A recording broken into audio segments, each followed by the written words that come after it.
BM Mozammel Haque উনি আওয়ামী লীগের সাংগঠনিক সম্পাদক, সাবেক এমপি।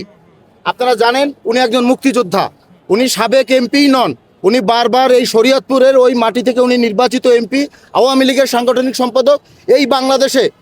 তিনি একজন মুক্তিযোদ্ধা, তাদের যুদ্ধের বিনিময়ে আমরা এদেশ পেয়েছি। কিন্তু এই যুদ্ধ পরবর্তী 18 মাস পরবর্তী আজকে একটি নির্বাচিত সরকারের অধীনে তাকে আবার এই মিথ্যা মামলায় আজকে আদালতে আসতে হয়েছে। ইতিমধ্যে শুনেছেন আমার বিজ্ঞ বন্ধু বলেছেন যে মামলায় পরবর্তী দিন ধার্য করা হয়েছে, ওই দিনে সিদ্ধান্ত করা হবে। আদালত যে সিদ্ধান্ত নেবে সেই সিদ্ধান্ত আপনারা ওই দিন জানতে পারবেন, ওই দিন আপনারা জানতে পারবেন। তার নামে একটা মিথ্যা চাঁদাবাজি মামলা, একটা মিথ্যা চাঁদাবাজির মামলা অভিযোগ করা হয়েছে।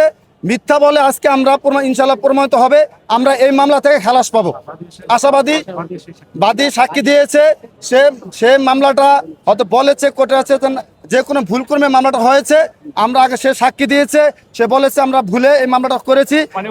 তার উপস্থিতিতে আজকে সাক্ষী নিয়েছে এবং সে সাক্ষী নিয়ে বলছে এই মামলার বিরুদ্ধে, এই আসামির বিরুদ্ধে আমার কোনো অভিযোগ নেই, আসামি খালাস পেলে আমার কোনো আপত্তি নেই।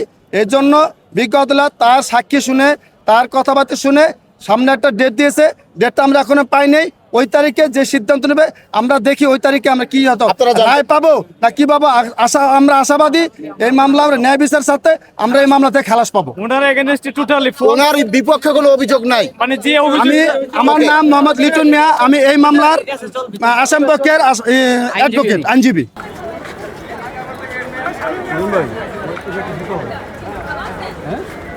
ঠিক আছে,